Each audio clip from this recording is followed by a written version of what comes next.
Bom, hoje eu vou falar um pouco sobre espaços de características, feature spaces. Vamos lá.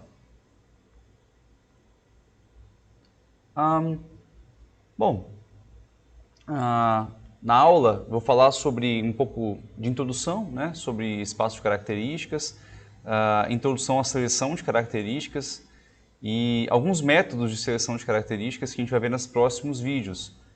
Métodos de filtragem, wrappers e métodos embarcados, né?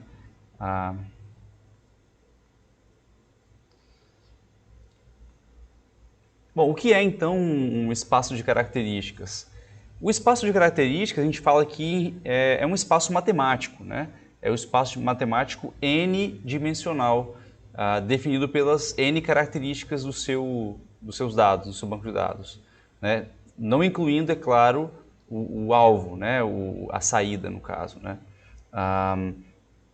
Então, suponha aí que você tenha duas características, como é um scatterplot 2D, esse último aqui, a gente vai ter todas as amostras distribuídas em relação a essas duas características. Imagine que fosse altura e peso, por exemplo, né? A gente vai ter as classes, as pessoas em suas classes definidas como altura e peso ali.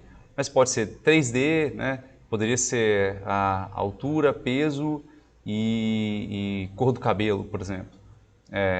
No caso, a cor do cabelo seria uma variável que poderia até ser nominal, né? Mas, de qualquer forma, temos então o espaço de características. A gente consegue visualizar isso até 3 dimensões, né? Mais do que isso, já não conseguimos visualizar. Então aí a gente tem um exemplo dessas características em relação a imóveis, né? Para predição de preço do imóvel. Então a gente tem número de quartos, número de cômodos, né? Uma característica, a área, outra característica, localidade, aí já uma característica nominal. E o preço que seria a saída. Então a gente teria aqui um espaço tridimensional dessas características, né?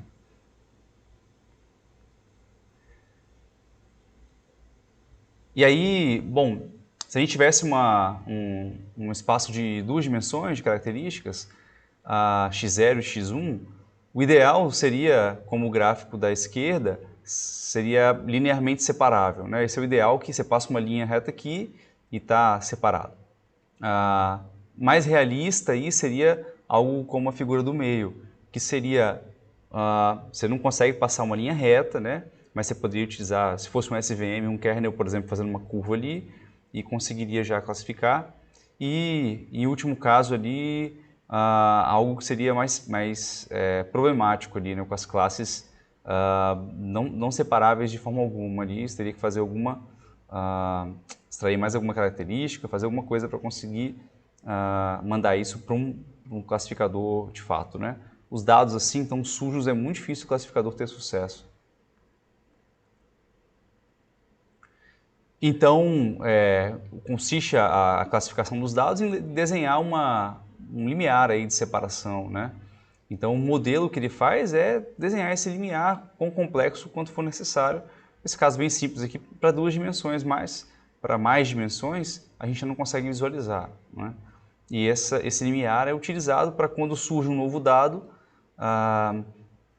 o que está de um lado do limiar é classificado como uma classe e o que está do outro lado como outra classe. Então, aqui temos a importância da cobertura do espaço de características. Então, o conjunto de treino e avaliação ali, ele tem que ser representativo do espaço de características, tem que cobrir esse espaço de características como vão aparecer os dados durante o serviço, né?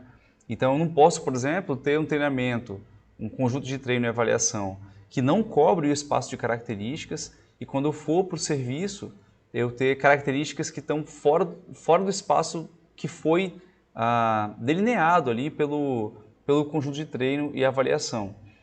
Então tem que ter o mesmo alcance numérico, né? A mesma faixa numérica, as mesmas classes tem que estar em um e outro, né? Características similares para, se forem dados de imagem, por exemplo. Então, se você imagina que está treinando um carro autônomo e Só que no seu conjunto de treino só tem imagens durante o dia.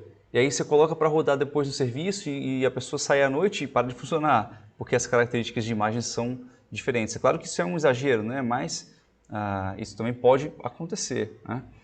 E para processamento de linguagem, mesmo vocabulário, sintaxe e semânticas, né? Então essa é a cobertura do espaço de características. Então você tem que garantir essa cobertura do espaço de características. Lembrando, né, que os dados são afetados por sazonalidade, então determinados dados mudam bastante com a época do ano, né? Como vendas, por exemplo, tem feriados e datas que se vende mais, então você está trabalhando com dados de vendas, tem que tomar cuidado com isso também. Também tendências de moda, tendências de modificação, de costumes, né?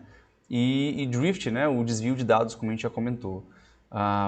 Lembrando isso, os dados reais do mundo estão sempre em modificação e você sempre tem que monitorar e atualizar seu modelo, né?